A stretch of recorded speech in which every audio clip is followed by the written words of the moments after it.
The Prophet by Kahlil Gibran.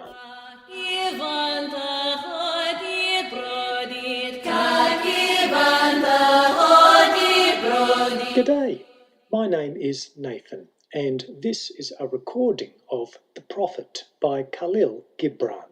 You can find out more by visiting antipodeanwriter.wordpress.com.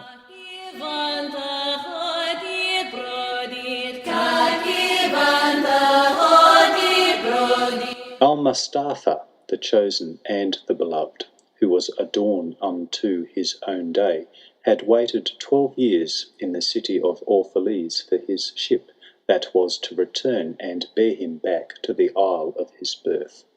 And in the 12th year, on the 7th day of Yalul, the month of reaping, he climbed the hill without the city walls and looked seaward, and he beheld the ship coming with the mist. Then the gates of his heart were flung open, and his joy flew far over the sea, and he closed his eyes and prayed in the silences of his soul.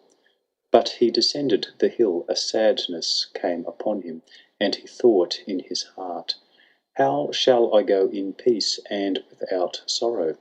Nay, not without a wound in the spirit shall I leave this city.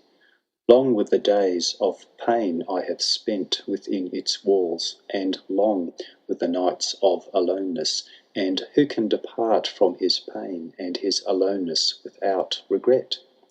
Too many fragments of the spirit have I scattered in these streets, and too many are the children of my longing that walk naked among these hills, and I cannot withdraw from them without a burden and an ache. It is not a garment I cast off this day, but a skin that I tear with my own hands. Nor is it a thought I leave behind me, but a heart made sweet with hunger and with thirst, yet I cannot tarry longer. The sea that calls all things unto her calls me, and I must embark, for to stay, though the hours burn in the night, is to freeze and crystallize and be bound in a mould. Fain would I take with me all that is here, but how shall I? A voice cannot carry the tongue and the lips that give it wings.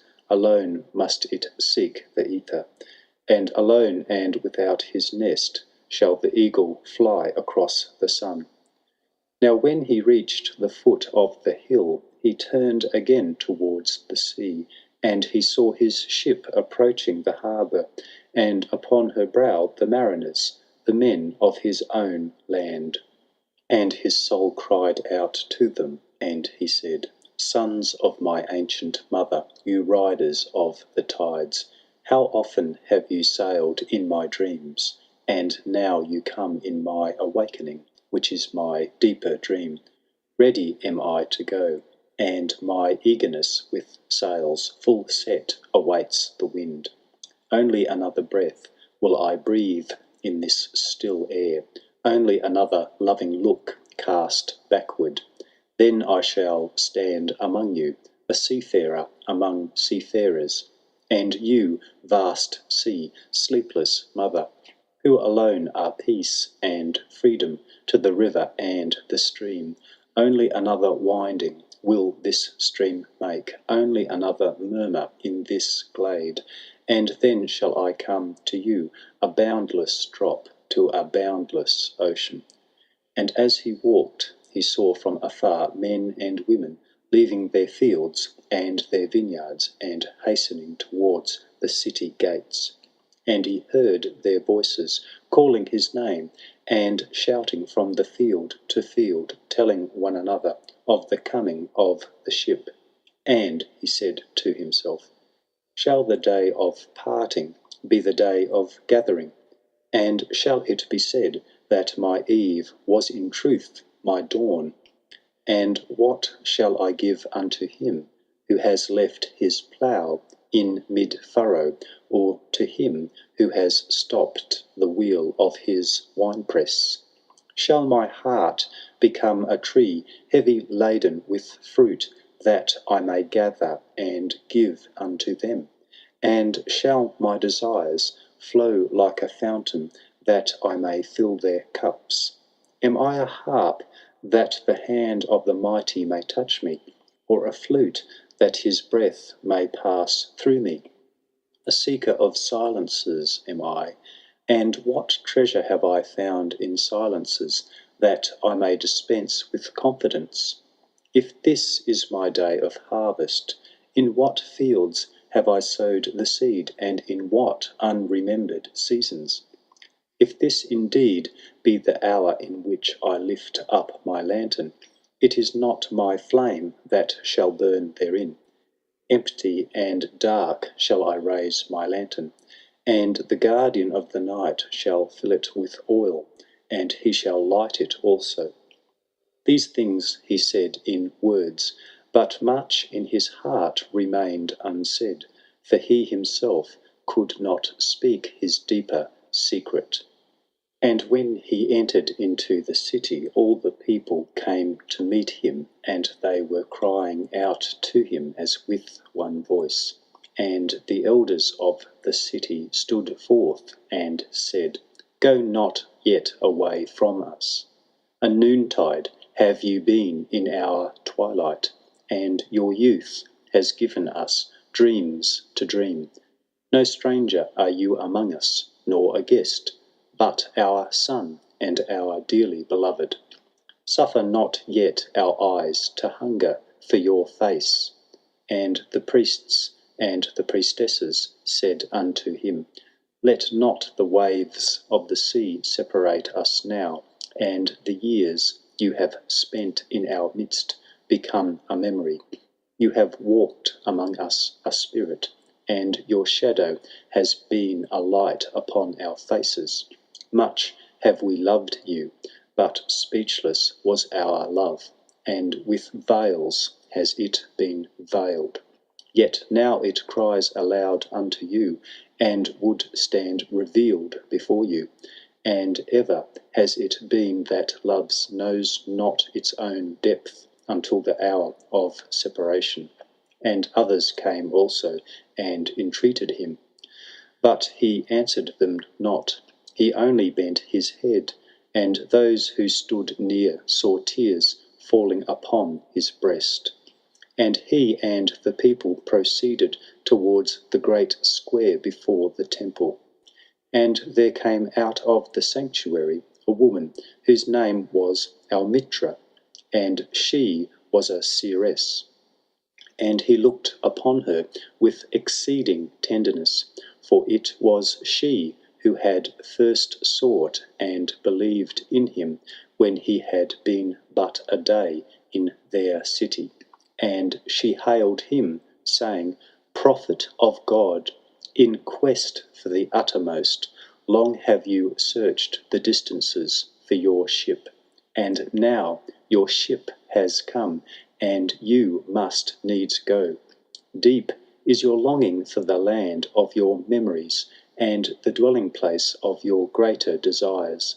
And our love would not bind you, nor our needs hold you. Yet this we ask ere you leave us, that you speak to us, and give us of your truth. And we will give it unto our children, and they unto their children, and it shall not perish. In your aloneness you have watched with our days, and in your wakefulness you have listened to the weeping and the laughter of our sleep. Now therefore disclose us to ourselves, and tell us all that has been shown you of that which is between birth and death. And he answered, People of Orphalese, of what can I speak, save of that which is even now moving within your souls?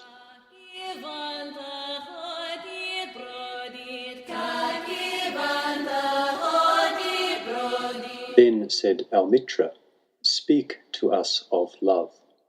And he raised his head and looked upon the people, and there fell a stillness upon them. And with a great voice he said, When love beckons to you, follow him, though his ways are hard and steep.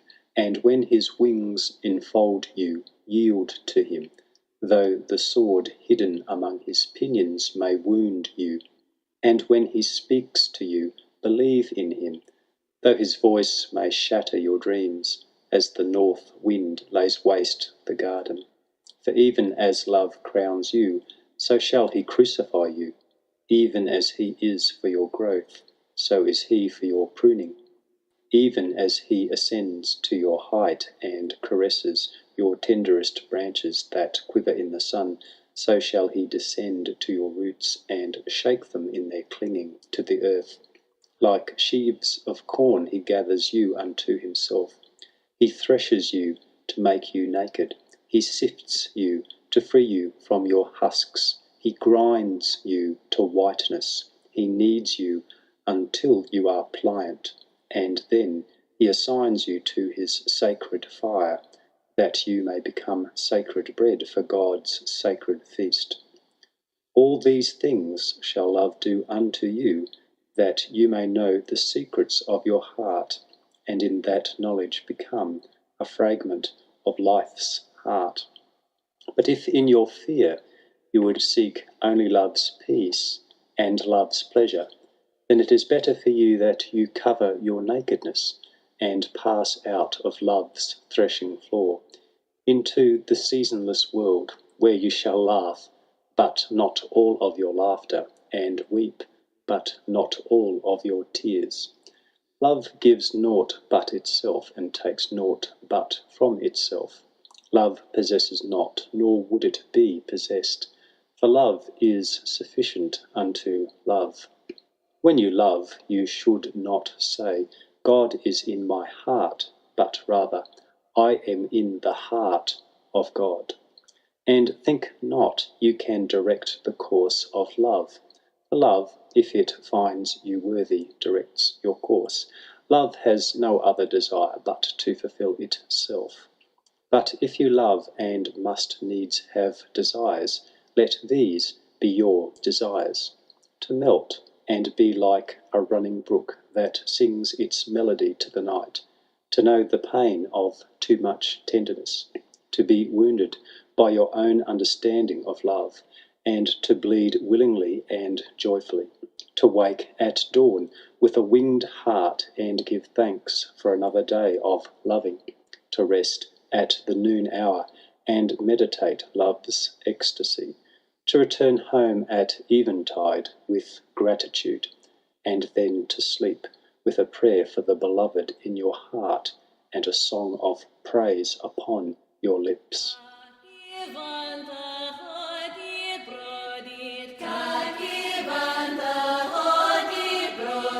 Then Almitra spoke again and said, And what of marriage, master? And he answered, saying, You were born together, and together you shall be forevermore. You shall be together when white wings of death scatter your days. Aye, you shall be together even in the silent memory of God. But let there be spaces in your togetherness, and let the winds of the heavens dance between you. Love one another, but make not a bond of love. Let it rather be a moving sea between the shores of your souls. Fill each other's cup, but drink not from one cup. Give one another of your bread, but eat not from the same loaf. Sing and dance together and be joyous, but let each one of you be alone, even as the strings of a lute are alone, though they quiver with the same music. Give your hearts, but not into each other's keeping, for only the hand of life can contain your hearts, and stand together, yet not too near together. For the pillars of the temple stand apart, and the oak tree and the cypress grow not in each other's shadow.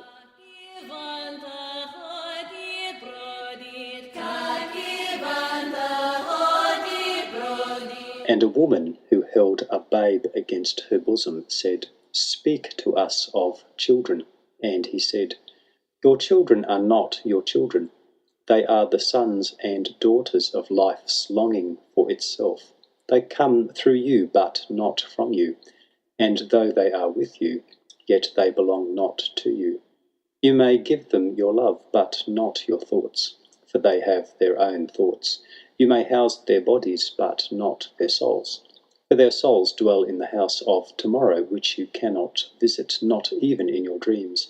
You may strive to be like them, but seek not to make them like you, for life goes not backward, nor tarries with yesterday.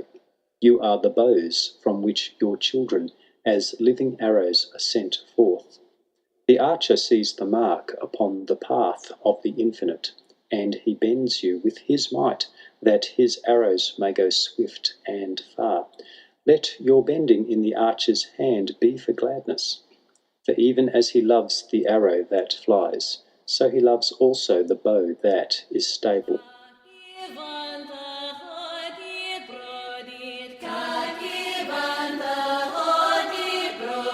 Then said a rich man, "Speak to us of giving."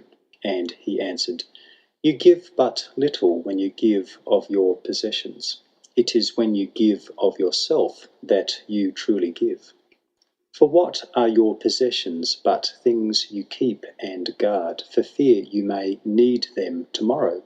And tomorrow, what shall tomorrow bring to the over-prudent dog, burying bones in the trackless sand as he follows the pilgrims to the holy city? And what is fear of need but need itself?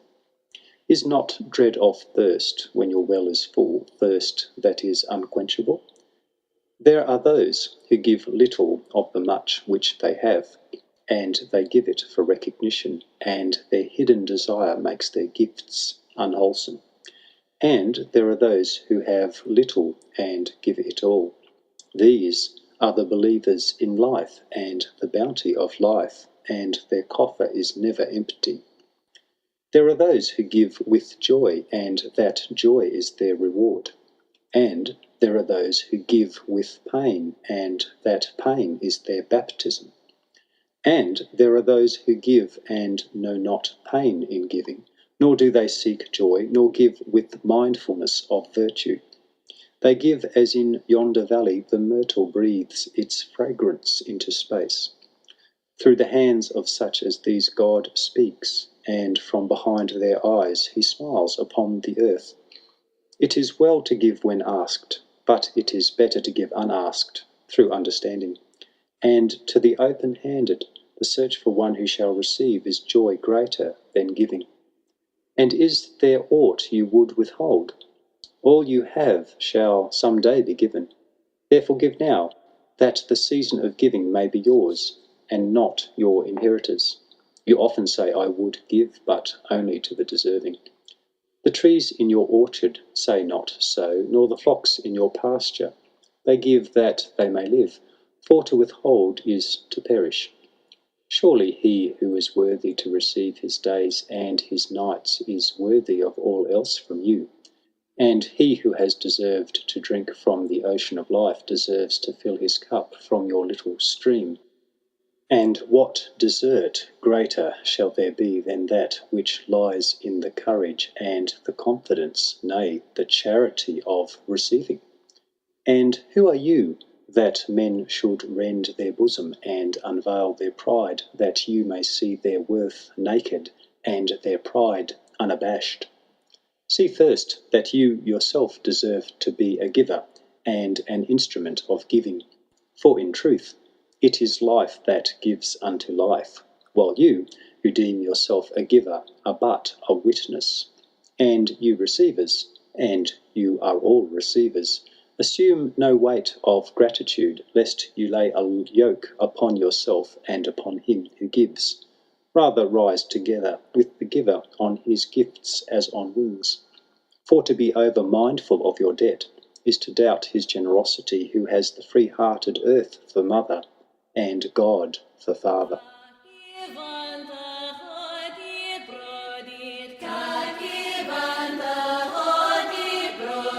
Then an old man, a keeper of an inn, said, Speak to us of eating and drinking.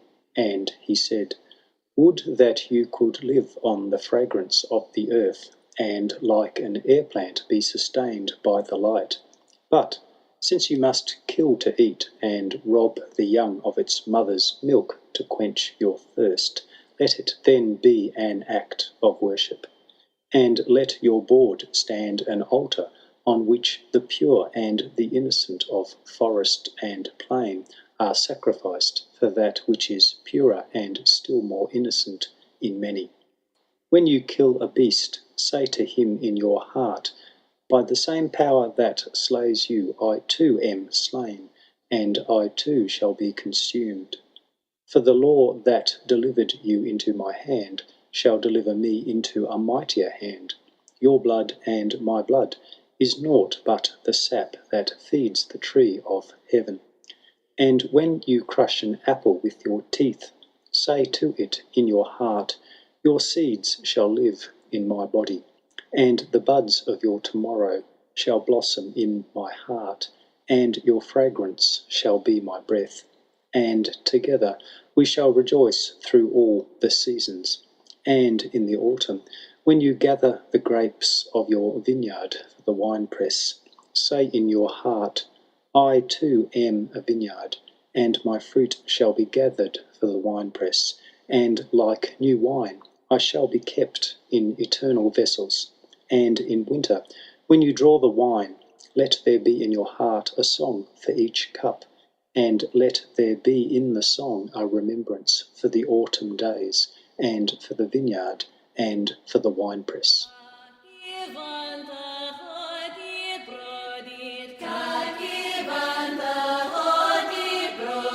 Then a ploughman said, Speak to us of work. And he answered, saying, You work that you may keep pace with the earth and the soul of the earth. For to be idle is to become a stranger unto the seasons, and to step out of life's procession that marches in majesty and proud submission towards the infinite.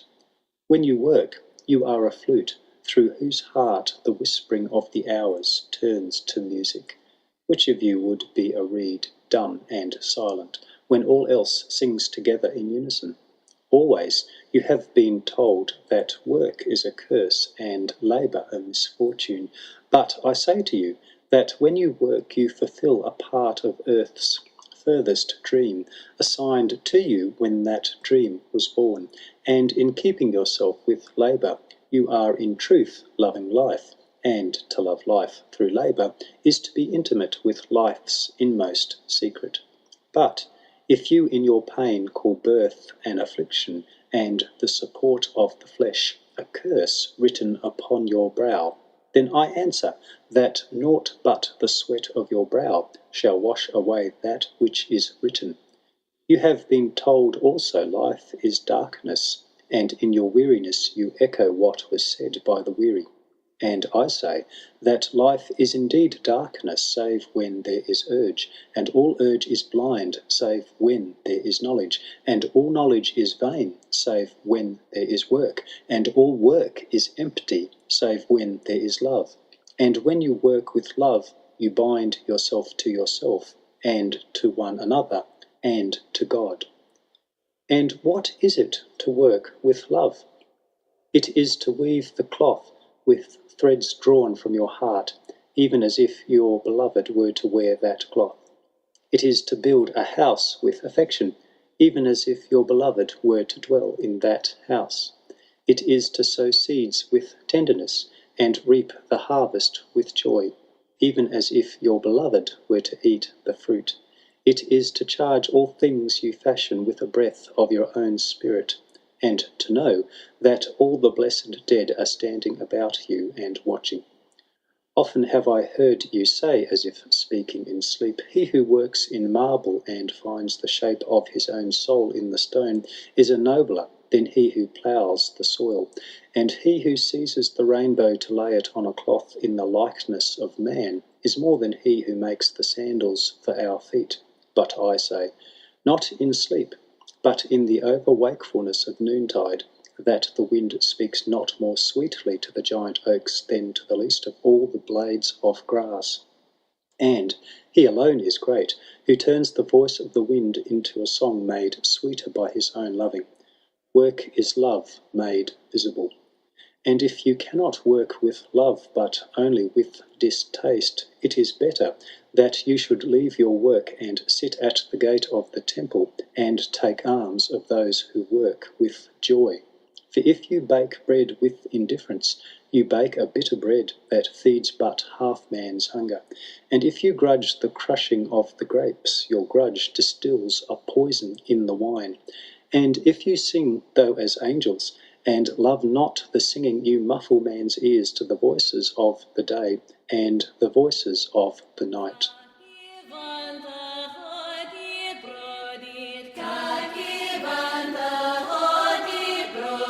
Then a woman said, "Speak to us of joy and sorrow." And he answered, "Your joy is your sorrow unmasked, and the self-same well from which your laughter rises was oftentimes filled with your tears, and how else can it be? The deeper that sorrow carves into your being, the more joy you can contain. Is not the cup that holds your wine the very cup that was burned in the potter's oven? And is not the lute that soothes your spirit the very wood that was hollowed with knives? When you are joyous, look deep into your heart, and you shall find it is only that which has given you sorrow that is giving you joy. When you are sorrowful, look again in your heart, and you shall see that in truth you are weeping for that which has been your delight. Some of you say, "Joy is greater than sorrow," and others say, "Nay, sorrow is the greater." But I say unto you, they are inseparable. Together they come, and when one sits alone with you at your board, remember that the other is asleep upon your bed. Verily, you are suspended like scales between your sorrow and your joy. Only when you are empty are you at standstill and balanced. When the treasure-keeper lifts you to weigh his gold and his silver, needs must your joy or your sorrow rise or fall.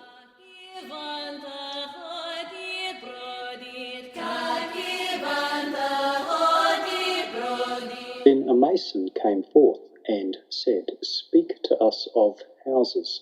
And he answered and said, "Build of your imaginings a bower in the wilderness, ere you build a house within the city walls. For even as you have homecomings in your twilight, so has the wanderer in you, the ever-distant and alone. Your house is your larger body. It grows in the sun, and sleeps in the stillness of the night, and it is not dreamless. Does not your house dream, and dreaming leave the city for grove or hilltop? Would that I could gather your houses into my hand, and like a sower scatter them in forest and meadow. Would the valleys were your streets, and the green paths your alleys, that you might seek one another through vineyards, and come with the fragrance of the earth in your garments. But these things are not yet to be. In their fear your forefathers gathered you too near together, and that fear shall endure a little longer. A little longer shall your city walls separate your hearths from your fields. And tell me, people of Orphalese, what have you in these houses? And what is it you guard with fastened doors? Have you peace, the quiet urge that reveals your power? Have you remembrances, the glimmering arches that span the summits of the mind? Have you beauty that leads the heart from things fashioned of wood and stone to the holy mountain? Tell me, have you these in your houses? Or have you only comfort, and the lust for comfort, that stealthy thing that enters the house a guest and becomes a host, and then a master? Ay, and it becomes a tamer, and with hook and scourge makes puppets of your larger desires. Though its hands are silken, its heart is of iron. It lulls you to sleep only to stand by your bed and jeer at the dignity of the flesh. It makes mock of your sound senses, and lays them in thistledown like fragile vessels.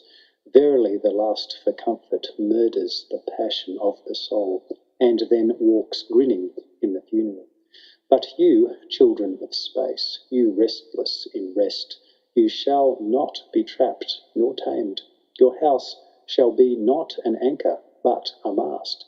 It shall not be a glistening film that covers a wound, but an eyelid that guards the eye.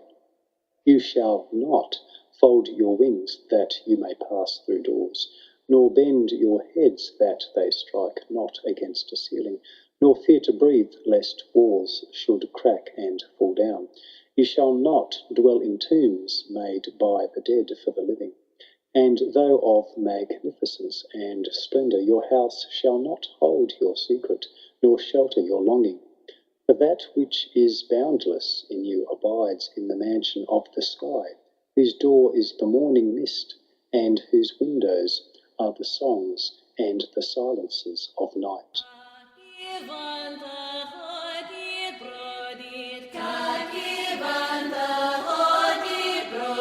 And the weaver said, Speak to us of clothes. And he answered, Your clothes conceal much of your beauty, yet they hide not the unbeautiful.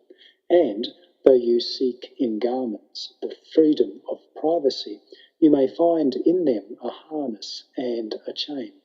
Would that you could meet the sun and the wind with more of your skin and less of your raiment. For the breath of life is in the sunlight, and the hand of life is in the wind. Some of you say, It is the north wind who has woven the clothes to wear. But shame was his loom, and the softening of the sinews was his thread. And when his work was done, he laughed in the forest. Forget not that modesty is for a shield against the eye of the unclean. And when the unclean shall be no more, what were modesty but a fetter and a fouling of the mind? And forget not that the earth delights to feel your bare feet, and the winds long to play with your hair.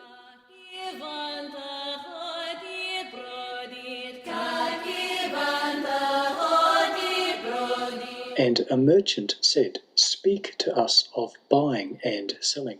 And he answered and said, To you the earth yields her fruit, and you shall not want if you but know how to fill your hands. It is in exchanging the gifts of the earth that you shall find abundance and be satisfied. Yet unless the exchange be in love and kindly justice, it will but lead some to greed and others to hunger. When in the market-place you toilers of the sea and fields and vineyards meet the weavers and the potters and the gatherers of spices, invoke then the master spirit of the earth to come into your midst and sanctify the scales and the reckoning that weighs value against value. And suffer not the barren-handed to take part in your transactions, who would sell their words for your labour. To such men you should say, Come with us to the field, or go with our brothers to the sea and cast your net.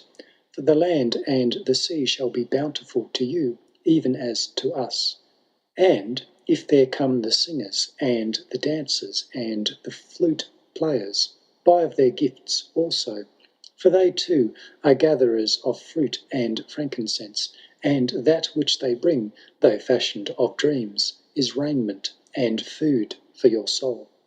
And before you leave the market-place, see that no one has gone his way with empty hands. For the master spirit of the earth shall not sleep peacefully upon the wind till the needs of the least of you are satisfied.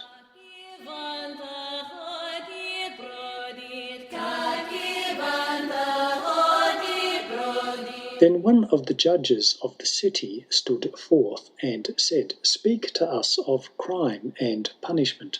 And he answered, saying, It is when your spirit goes wandering upon the wind, that you, alone and unguarded, commit a wrong unto others, and therefore unto yourself. And for the wrong committed must you knock and wait a while unheeded at the gate of the blessed. Like the ocean is your God self, It remains for ever undefiled, and like the ether it lifts but the winged.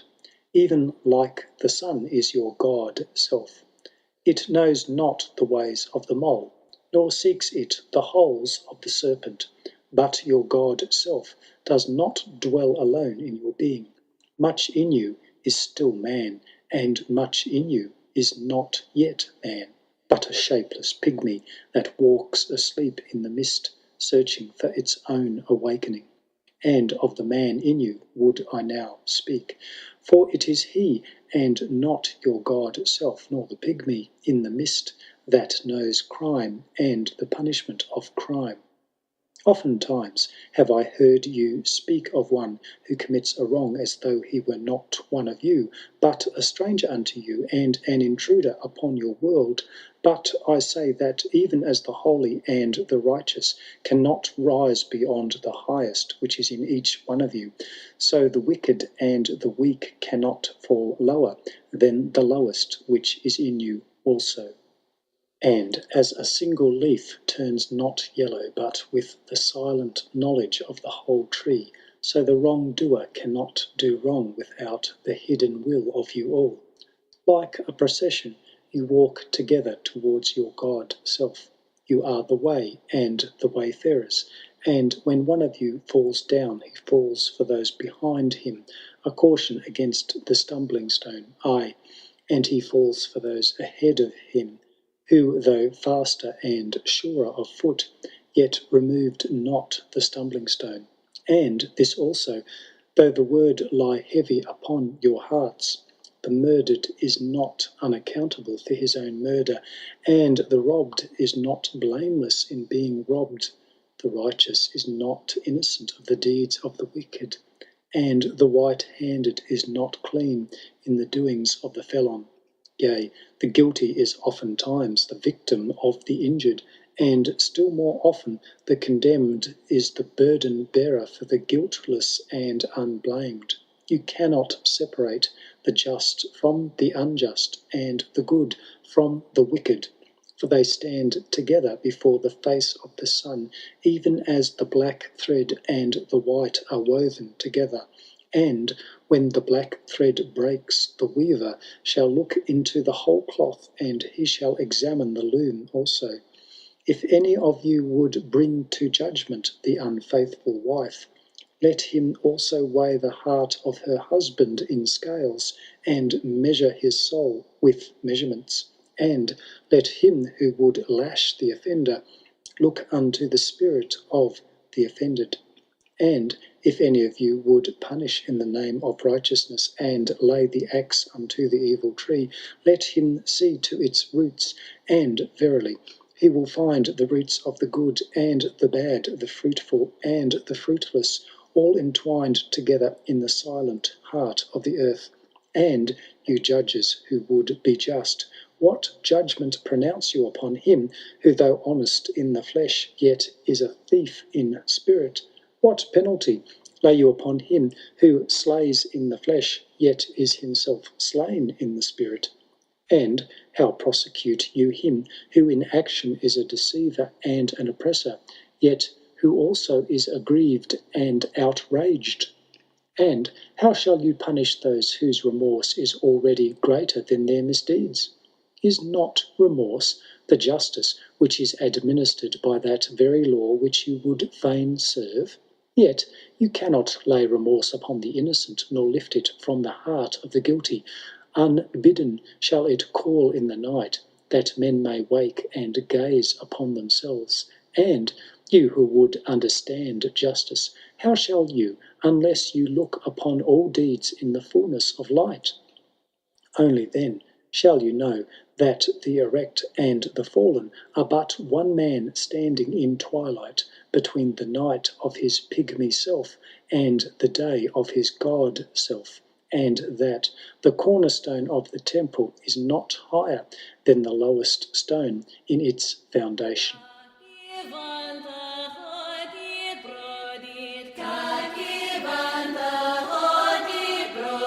Then a lawyer said, "But what of our laws, master?" And he answered, You delight in laying down laws, yet you delight more in breaking them. Like children playing by the ocean, who build sand towers with constancy, and then destroy them with laughter. But while you build your sand towers, the ocean brings more sand to the shore, and when you destroy them, the ocean laughs with you.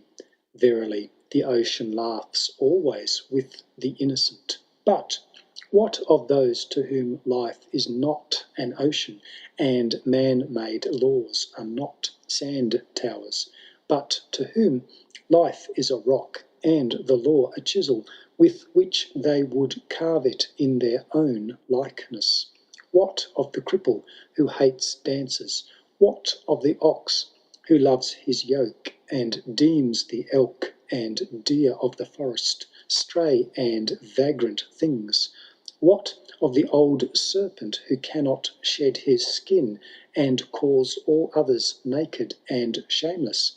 And of him who comes early to the wedding feast, and when overfed and tired goes his way, saying that all feasts are violation, and all feasters lawbreakers? What shall I say of these, save that they too stand in the sunlight, but with their backs to the sun? They see only their shadows, and their shadows are their laws. And what is the sun to them but a caster of shadows? And what is it to acknowledge the laws but to stoop down and trace their shadows upon the earth? But you who walk facing the sun, what images drawn on the earth can hold you? You who travel with the wind, what weather vane shall direct your course? What man's law shall bind you if you break your yoke, but upon no man's prison door? What laws shall you fear if you dance, but stumble against no man's iron chains? And who is he that shall bring you to judgment if you tear off your garment, yet leave it in no man's path? People of Orphalese, you can muffle the drum, and you can loosen the strings of the lyre, but who shall command the skylark not to sing?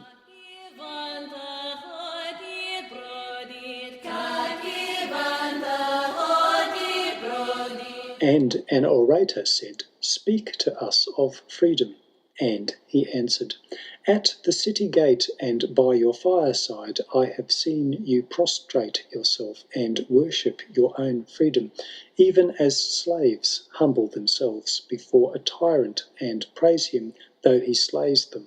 Ay, in the grove of the temple and in the shadow of the citadel, I have seen the freest among you wear their freedom as a yoke and a handcuff, and my heart bled within me. For you can only be free when even the desire of seeking freedom becomes a harness to you, and when you cease to speak of freedom as a goal and a fulfilment. You shall be free indeed when your days are not without a care, nor your nights without a want and a grief, but rather when these things girdle your life, and yet you rise above them naked and unbound. And how shall you rise beyond your days and nights unless you break the chains which you at the dawn of your understanding have fastened around your noon hour? In truth, that which you call freedom is the strongest of these chains, though its links glitter in the sun and dazzle the eyes. And what is it but fragments of your own self you would discard that you may become free?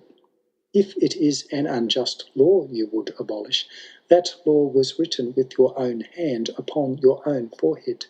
You cannot erase it by burning your law books, nor by washing the foreheads of your judges, though you pour the sea upon them. And if it is a despot you would dethrone, see first that his throne erected within you is destroyed. For how can a tyrant rule the free and the proud, but for a tyranny in their own freedom, and a shame in their one pride? And if it is a care you would cast off, that care has been chosen by you rather than imposed upon you.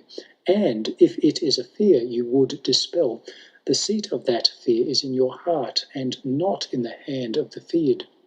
Verily, All things move within your being in constant half-embrace, the desired and the dreaded, the repugnant and the cherished, the pursued and that which you would escape. These things move within you as lights and shadows in pairs that cling.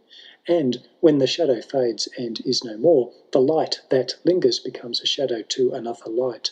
And thus your freedom, when it loses its fetters, becomes itself the fetter of a greater freedom.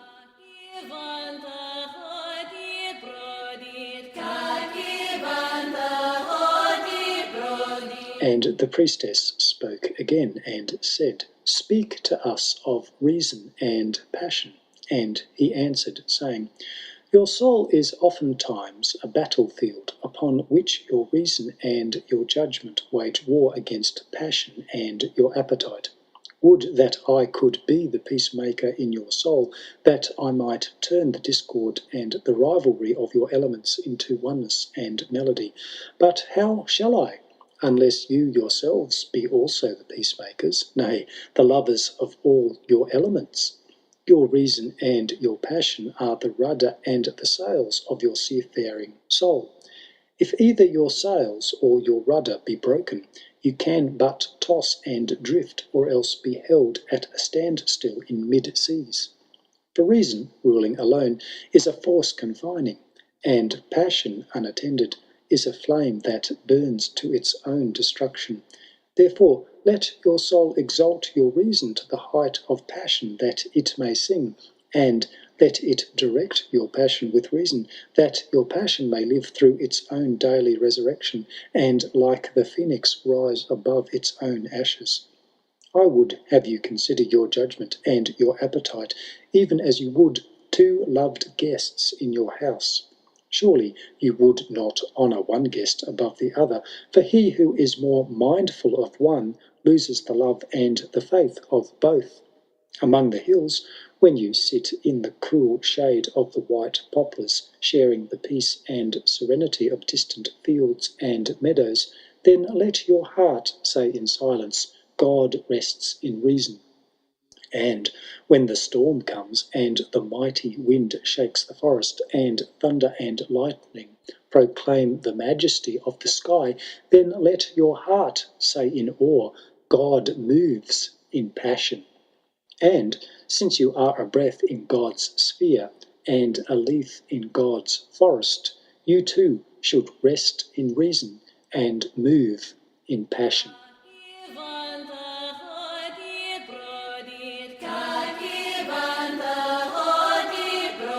And a woman spoke, saying, "Tell us of pain."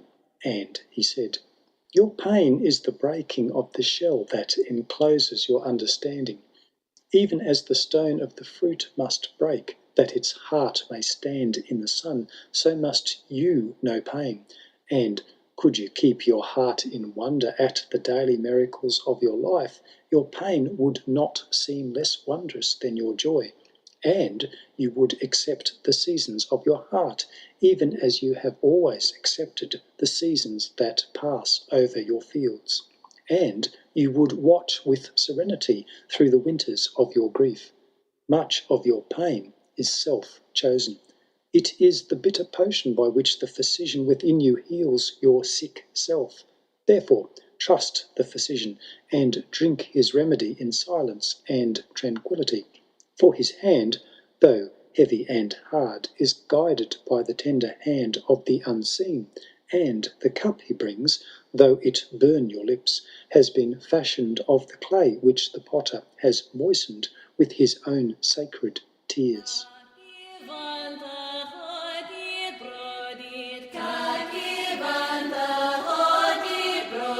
And a man said, "Speak to us of self-knowledge." And he answered, saying, "Your hearts know in silence the secrets of the days and the nights. But your ears thirst for the sound of your heart's knowledge. You would know in words that which you have always known in thought. You would touch with your fingers the naked body of your dreams, and it is well you should. The hidden wellspring of your soul must needs rise and run murmuring to the sea, and the treasure of your infinite depths would be revealed to your eyes. But let there be no scales to weigh your unknown treasure, and seek not the depths of your knowledge with staff or sounding line, for self is a sea boundless and measureless. Say not, I have found the truth, but rather, I have found a truth. Say not, I have found the path of the soul, say rather, I have met the soul walking upon my path.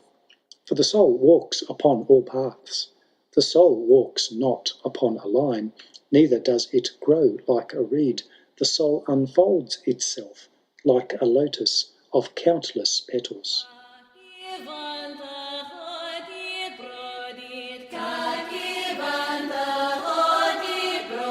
Then said a teacher, "Speak to us of teaching." And he said, "No man can reveal to you aught but that which already lies half asleep in the dawning of our knowledge.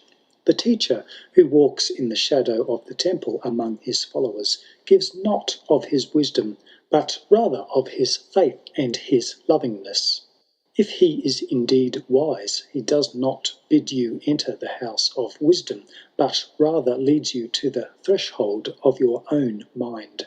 The astronomer may speak to you of his understanding of space, but he cannot give you his understanding. The musician may sing to you of the rhythm which is in all space, but he cannot give you the ear which arrests the rhythm, nor the voice that echoes it.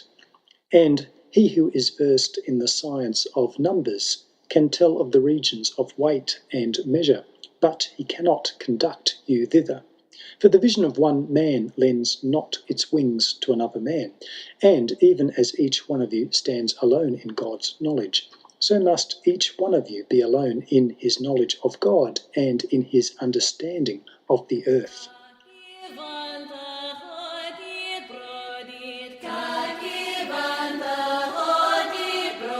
And a youth said, "Speak to us of friendship." And he answered, saying, "Your friend is your needs answered. He is your field which you sow with love and reap with thanksgiving, and he is your board and your fireside. For you come to him with your hunger, and you seek him for peace. When your friend speaks his mind, you fear not the nay in your own mind, nor do you withhold the I.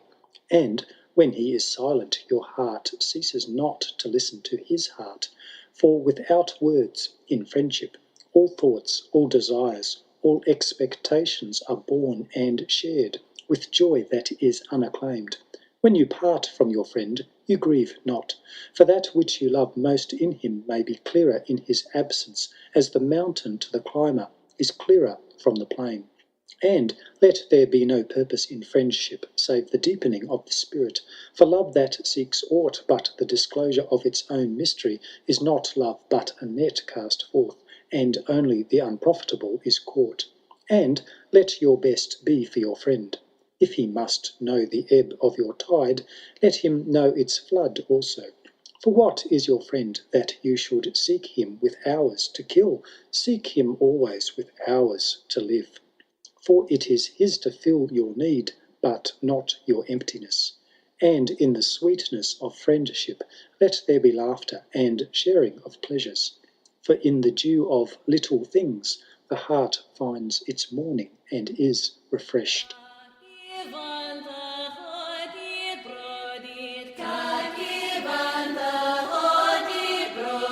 And then a scholar said, "Speak of talking." And he answered, saying, "You talk when you cease to be at peace with your thoughts, and when you can no longer dwell in the solitude of your heart, you live in your lips, and sound is a diversion and a pastime, and in much of your talking, thinking is half murdered. For thought is a bird of space, that in a cage of words may indeed unfold its wings, but cannot fly. There are those among you who seek the talkative through fear of being alone. The silence of aloneness reveals to their eyes their naked selves, and they would escape. And there are those who talk, and without knowledge or forethought reveal a truth which they themselves do not understand. And there are those who have the truth within them, but they tell it not in words. In the bosom of such as these the spirit dwells in rhythmic silence. When you meet your friend on the roadside or in the market-place, let the spirit in you move your lips and direct your tongue. Let the voice within your voice speak to the ear of his ear, for his soul will keep the truth of your heart, as the taste of the wine is remembered when the colour is forgotten and the vessel is no more.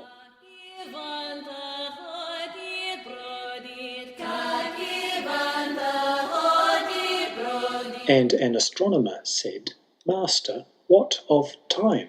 And he answered, "You would measure time, the measureless and the immeasurable. You would adjust your conduct and even direct the course of your spirit according to hours and seasons. Of time you would make a stream upon whose bank you would sit and watch its flowing. Yet the timeless in you is aware of life's timelessness, and knows that yesterday is but today's memory and tomorrow is today's dream, and that that which sings and contemplates in you is still dwelling within the bounds of that first moment which scattered the stars into space. Who among you does not feel that his power to love is boundless? And yet, who does not feel that very love, though boundless, encompassed within the centre of his being, and moving not from love thought to love thought, nor from love deeds to other love deeds? And is not time, even as love is, undivided and paceless? But if in your thought you must measure time into seasons, let each season encircle all the other seasons, and let today embrace the past with remembrance and the future with longing.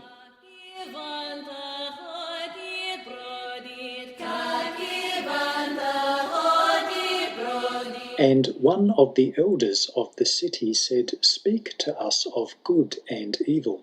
And he answered, "Of the good in you I can speak, but not of the evil. For what is evil but good tortured by its own hunger and thirst? Verily, when good is hungry, it seeks food even in dark caves, and when it thirsts, it drinks even of dead waters. You are good when you are one with yourself, yet when you are not one with yourself, you are not evil. For a divided house is not a den of thieves, it is only a divided house. And a ship without rudder may wander aimlessly among perilous isles, yet sink not to the bottom. You are good when you strive to give of yourself, yet you are not evil when you seek gain for yourself. For when you strive for gain, you are but a root that clings to the earth and sucks at her breast.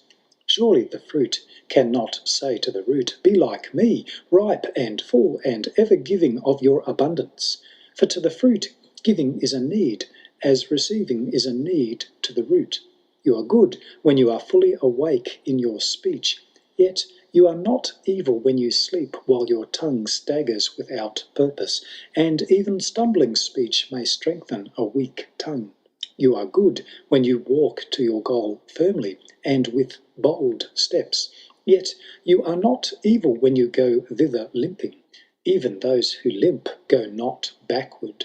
But you who are strong and swift, see that you do not limp before the lame, deeming it kindness. You are good in countless ways, and you are not evil when you are not good, you are only loitering and sluggard. Pity that the stags cannot teach swiftness to the turtles. In your longing for your giant self lies your goodness, and that longing is in all of you. But in some of you that longing is a torrent rushing with might to the sea, carrying the secrets of the hillsides and the songs of the forest. And in others it is a flat stream that loses itself in angles and bends, and lingers before it reaches the shore. But let not him who longs much say to him who longs little, wherefore are you slow and halting? For the truly good ask not the naked, where is your garment? Nor the houseless, what has befallen your house?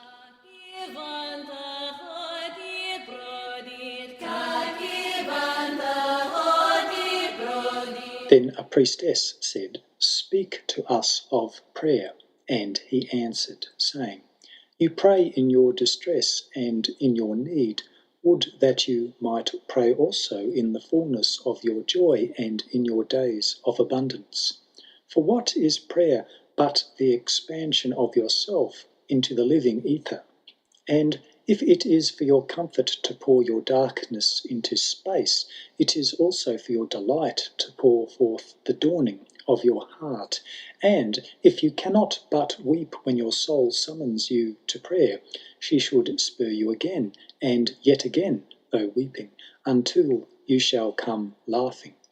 When you pray, you rise to meet in the air those who are praying at that very hour, and whom, save in prayer, you may not meet.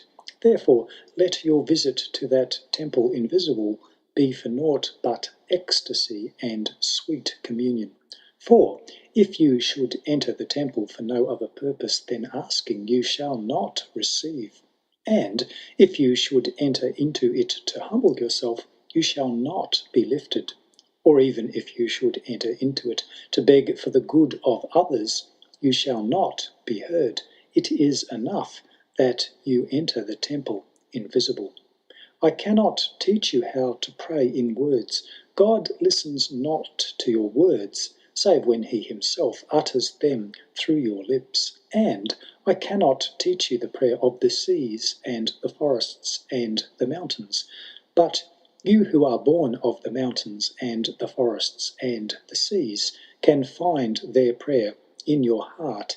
And if you but listen in the stillness of the night, you shall hear them saying in silence, our God, who art our winged self, it is thy will in us that willeth.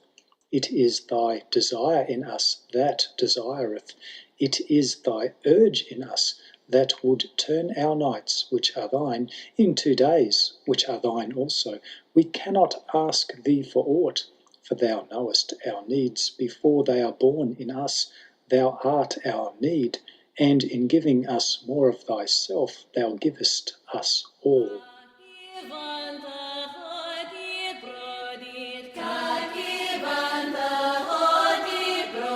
Then a hermit who visited the city once a year came forth and said, speak to us of pleasure.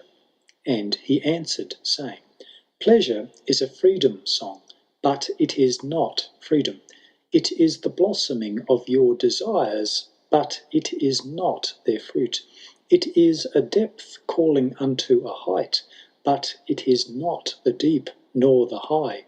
It is the caged taking wing, but it is not space encompassed. Ay, in very truth, pleasure is a freedom song, and I fain would have you sing it with fullness of heart, yet I would not have you lose your hearts in the singing. Some of your youth seek pleasure as if it were all, and they are judged and rebuked. I would not judge nor rebuke them, I would have them seek, for they shall find pleasure, but not her alone. 7 are her sisters, and the least of them is more beautiful than pleasure. Have you not heard of the man who was digging in the earth for roots and found a treasure? And some of your elders remember pleasures with regret, like wrongs committed in drunkenness. But regret is the beclouding of the mind, and not its chastisement. They should remember their pleasures with gratitude, as they would the harvest of a summer. Yet if it comforts them to regret, let them be comforted. And there are among you those who are neither young to seek nor old to remember, and in their fear of seeking and remembering they shun all pleasures, lest they neglect the spirit or offend against it. But even in their foregoing is their pleasure, And thus they too find a treasure, though they dig for roots with quivering hands. But tell me, who is he that can offend the spirit? Shall the nightingale offend the stillness of the night, or the firefly the stars? And shall your flame or your smoke burden the wind? Think you the spirit is a still pool which you can trouble with a staff? Oftentimes, in denying yourself pleasure, you do but store the desire in the recesses of your being. Who knows but that which seems omitted today waits for tomorrow? Even your body knows its heritage and its rightful need, and will not be deceived. And your body is the harp of your soul, and it is yours to bring forth sweet music from it, or confused sounds. And now you ask in your heart, how shall we distinguish that which is good in pleasure from that which is not good? Go to your fields and your gardens, and you shall learn that it is the pleasure of the bee to gather honey of the flower, but it is also the pleasure of the flower to yield its honey to the bee. For to the bee a flower is a fountain of life, and to the flower a bee is a messenger of love. And to both bee and flower, the giving and the receiving of pleasure is a need and an ecstasy. People of Orphalese, be in your pleasures like the flowers and the bees.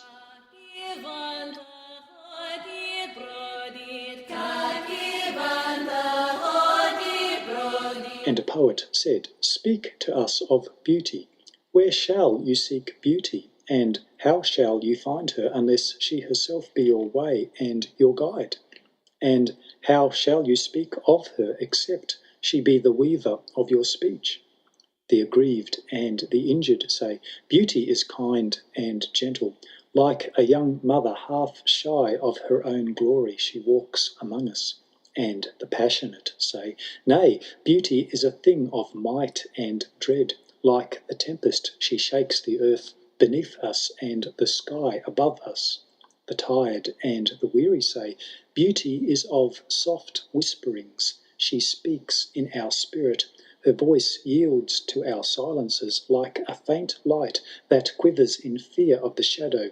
But the restless say, we have heard her shouting among the mountains, and with her cries came the sound of hooves, and the beating of wings, and the roaring of lions. At night the watchmen of the city say, beauty shall rise with the dawn from the east. And at noontide the toilers and the wayfarers say, we have seen her leaning over the earth from the windows of the sunset. In winter, say the snowbound, she shall come with the spring leaping upon the hills.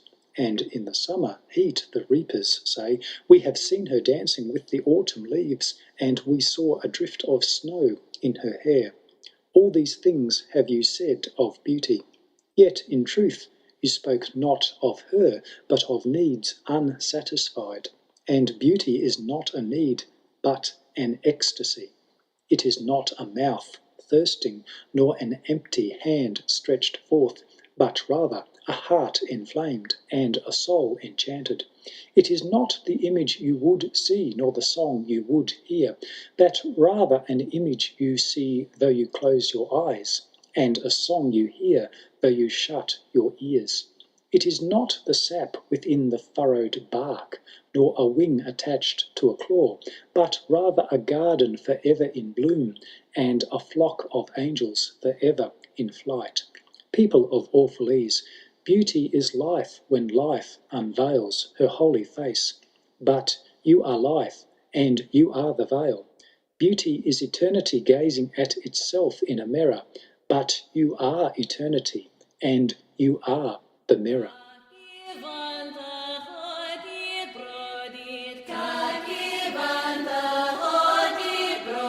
And an old priest said, speak to us of religion. And he said, have I spoken this day of aught else? Is not religion all deeds and all reflection? And that which is neither deed nor reflection, but a wonder and a surprise ever springing in the soul, even while the hands hew the stone or tend the loom? Who can separate his faith from his actions, or his belief from his occupations? Who can spread his hours before him, saying, this for God, and this for myself, this for my soul, and this other for my body? All your hours are wings that beat through space from self to self. He who wears his morality but as his best garment were better naked. The wind and the sun will tear no holes in his skin, and he who defines his conduct by ethics imprisons his songbird in a cage. The freest song comes not through bars and wires, and he to whom worshipping is a window to open but also to shut, has not yet visited the house of his soul, whose windows are from dawn to dawn. Your daily life is your temple and your religion. Whenever you enter into it, take with you your all. Take the plough, and the forge, and the mallet, and the lute, the things you have fashioned in necessity or for delight. For in reverie you cannot rise above your achievements, nor fall lower than your failures. And take with you all men. For in adoration you cannot fly higher than their hopes, nor humble yourself lower than their despair. And if you would know God, be not therefore a solver of riddles. Rather, look about you, and you shall see him playing with your children. And look into space, you shall see him walking in the cloud, outstretching his arms in the lightning and descending in rain. You shall see him smiling in flowers, then rising and waving his hands in trees.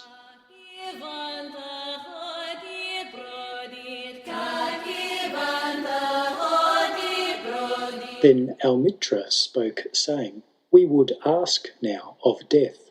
And he said, you would know the secret of death, but how shall you find it unless you seek it in the heart of life?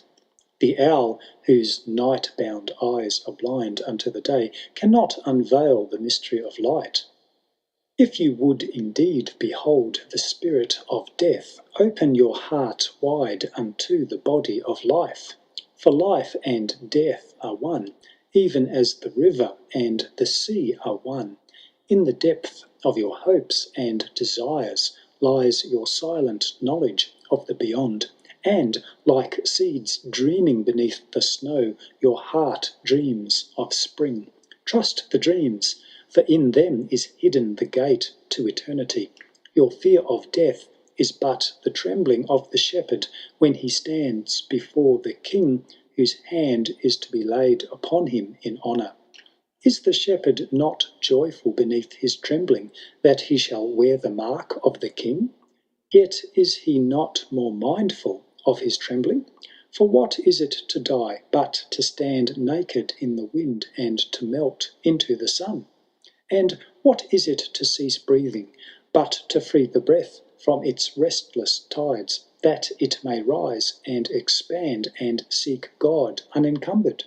Only when you drink from the river of silence shall you indeed sing, and when you have reached the mountain top, then you shall begin to climb, and when the earth shall claim your limbs, then shall you truly dance.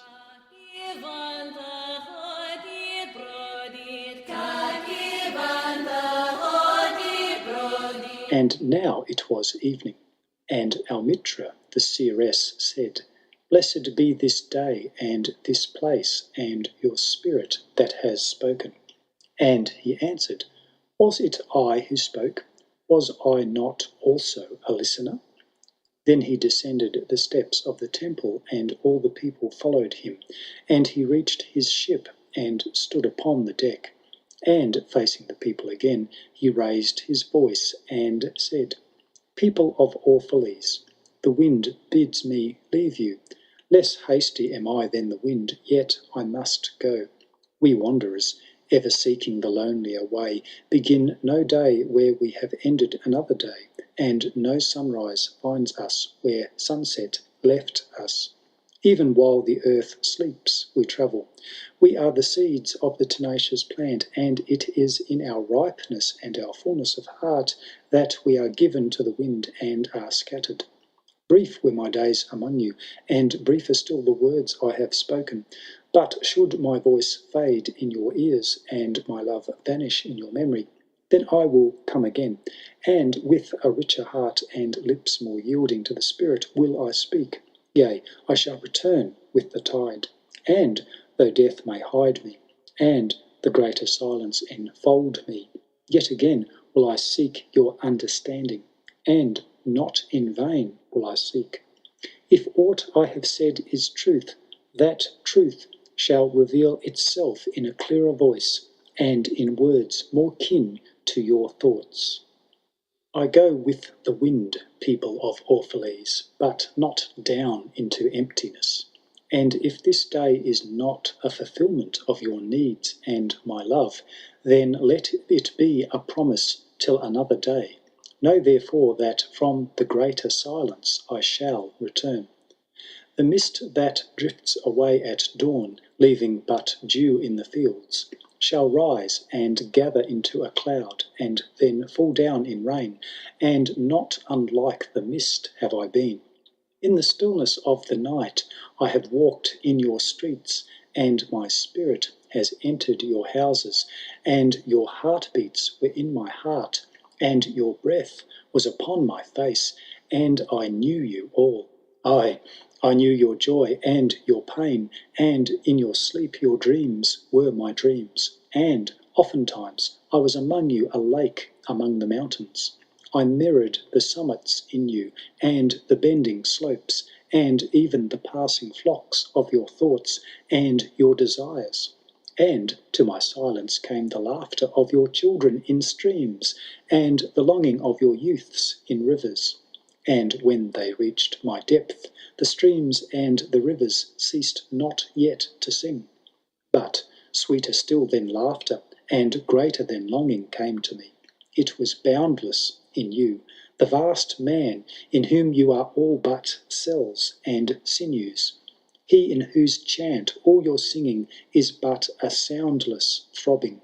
It is in the vast man that you are vast, and in beholding him that I beheld you and loved you.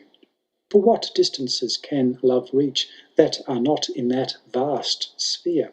What visions, what expectations, and what presumptions can outsoar that flight? Like a giant oak tree covered with apple blossoms is the vast man in you. His mind binds you to the earth, his fragrance lifts you into space, and in his durability you are deathless. You have been told that, even like a chain, you are as weak as your weakest link. This is but half the truth, you are also as strong as your strongest link. To measure you by your smallest deed is to reckon the power of ocean by the frailty of its foam. To judge you by your failures is to cast blame upon the seasons for their inconsistency. Ay, you are like an ocean, and though heavy-grounded ships await the tide upon your shores, yet, even like an ocean, you cannot hasten your tides. And, like the seasons, you are also, and though in your winter you deny your spring, yet spring, reposing within you, smiles in her drowsiness and is not offended. Think not I say these things in order that you may say the one to the other, he praised us well, he saw but the good in us. I only speak to you in words of that which you yourselves know in thought. And what is word knowledge but a shadow of wordless knowledge? Your thoughts and my words are waves from a sealed memory that keeps records of our yesterdays, and of the ancient days when the earth knew not us nor herself, and of nights when earth was upwrought with confusion. Wise men have come to you to give you of their wisdom. I came to take of your wisdom, and behold, I have found that which is greater than wisdom. It is a flame spirit in you, ever gathering more of itself, while you, heedless of its expansion, bewail the withering of your days. It is life in quest of life, in bodies that fear the grave. There are no graves here. These mountains and plains are a cradle and a stepping stone. Whenever you pass by the field where you have laid your ancestors, look well thereupon, and you shall see yourselves and your children dancing hand in hand. Verily, you often make merry without knowing. Others have come to you to whom for golden promises made unto your faith you have given but riches and power and glory. Less than promise have I given, and yet more generous have you been to me. You have given me deeper thirsting after life. Surely there is no greater gift to a man than that which turns all his aims into parching lips and all life into a fountain, and in this lies my honour and my reward. That whenever I come to the fountain to drink, I find the living water itself thirsty, and it drinks me while I drink it. Some of you have deemed me proud and over shy to receive gifts. Too proud indeed am I to receive wages, but not gifts. And though I have eaten berries among the hill, when you would have had me sit at your board, and slept in the portico of the temple, where you would gladly have sheltered me, yet was it not your loving mindfulness of my days and my nights that made food sweet to my mouth, and girdled my sleep with visions? For this I bless you most. You give much, and know not that you give at all. Verily, the kindness that gazes upon itself in a mirror turns to stone, and a good deed that calls itself by tender names becomes the parent to a curse. And some of you have called me aloof, and drunk with my own aloneness, and you have said, he holds counsel with the trees of the forest, but not with men. He sits alone on hilltops, and looks down upon our city. True it is that I have climbed the hills and walked in remote places. How could I have seen you save from a great height or a great distance? How can one be indeed near unless he be far? And others among you called unto me, not in words, and they said, Stranger, stranger, lover of unreachable heights, why dwell you among the summits where eagles build their nests? Why seek you the unattainable? What storms would you trap in your net, and what vaporous birds do you hunt in the sky? Come and be one of us. Descend and appease your hunger with our bread, and quench your thirst with our wine. In the solitude of their souls they said these things, but were their solitude deeper they would have known that I sought but the secret of your joy and your pain. And I hunted only your larger selves that walk the sky. But the hunter was also the hunted, for many of my arrows left my bow only to seek my own breast.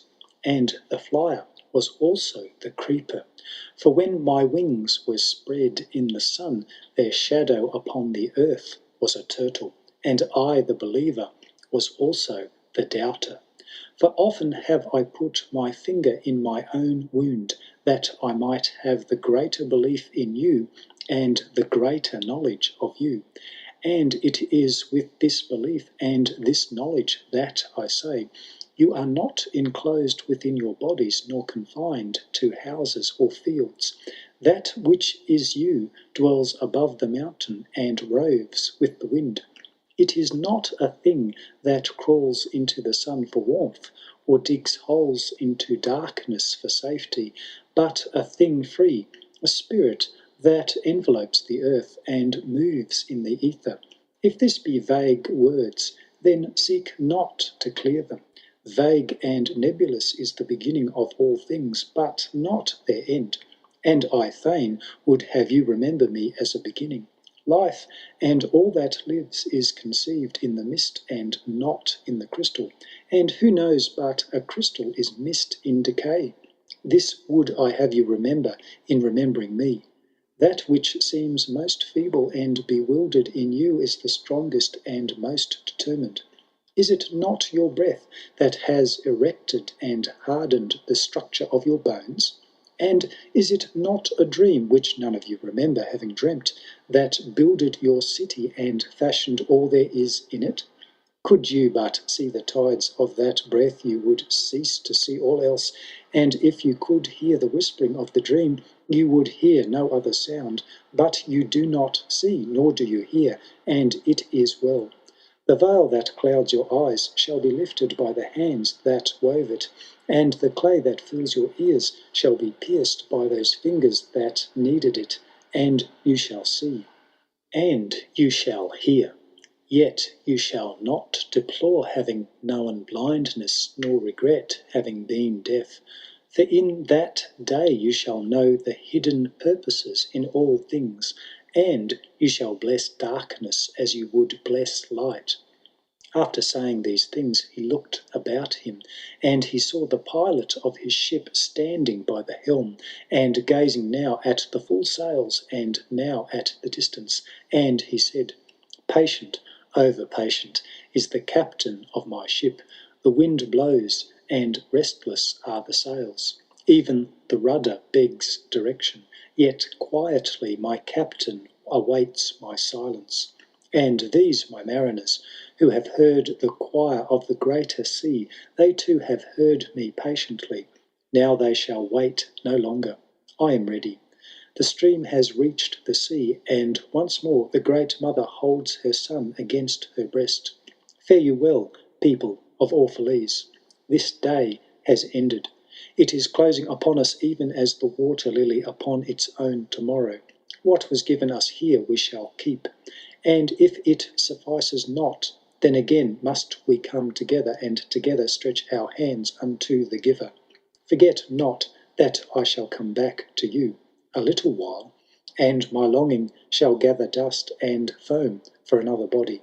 A little while, a moment of rest upon the wind, and another woman shall bear me. Farewell to you, and the youth I have spent with you. It is but yesterday we met in a dream. You have sung to me in my aloneness, and I of your longings have built a tower in the sky. But now our sleep has fled, and our dream is over, and it is no longer dawn.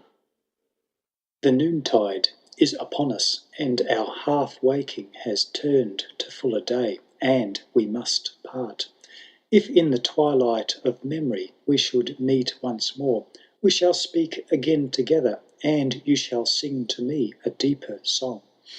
And if our hands should meet in another dream, we shall build another tower in the sky." So saying, he made a signal to the seamen, and straightway they weighed anchor, and cast the ship loose from its moorings, and they moved eastward. And a cry came from the people as from a single heart, and it rose into the dusk, and was carried out over the sea like a great trumpeting. Only Almitra was silent, gazing after the ship until it had vanished into the mist. And when all the people were dispersed, she still stood alone upon the sea-wall, remembering in her heart his saying, "A little while, a moment of rest upon the wind, and another woman shall bear me."